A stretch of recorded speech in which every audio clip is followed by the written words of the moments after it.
MCX पर trading को लेकर तकनीकी दिक्कतों के चलते काफी समय तक ट्रेडिंग हो ही नहीं पाई। फिलहाल तो दिक्कतों को दूर कर दिया गया है और करीब 4.5 घंटे बाद एमसीएक्स पर ट्रेडिंग शुरू हो पाई।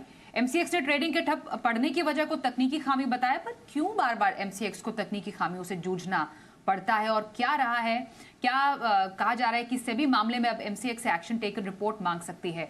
मृत्युंजय कुमार झा, कमोडिटी एडिटर हमारे साथ है। मृत्युंजय, क्या हुआ आज एमसीएक्स पर?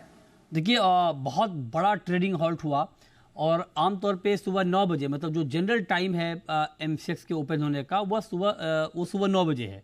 लेकिन आज ट्रेडिंग शुरू हुई 1:25 पे। मतलब ये कि करीब करीब 4.5 घंटे की देरी से एमसीएक्स पर आज ट्रेडिंग शुरू हुई। एक बड़ा ट्रेडिंग हॉल्ट। और आपको बता दें कि तकनीकी दिक्कतों का हवाला यहाँ पर दिया गया एक्सचेंज की तरफ से।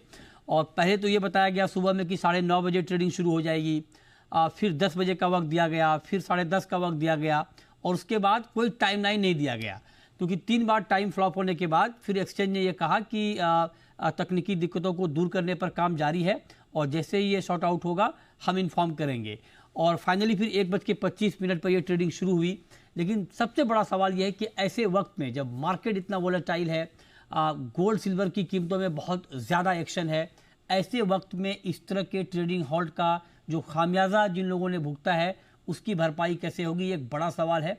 और हमें जानकारी ये भी मिल रही है कि सेबी इस मामले में एक्शन टेकन रिपोर्ट मांग सकता है कि आखिर क्यों हुआ, क्या दिक्कत आई। हालांकि एक्सचेंज की सफाई ये आई है कि एक्सचेंज ने इसकी जांच शुरू कर दी है कि ट्रेडिंग में दिक्कत क्यों आई है और जो दिक्कत आई है, जो लोग ट्रेड नहीं कर पाए उनसे एक्सचेंज ने खेद भी जताया है।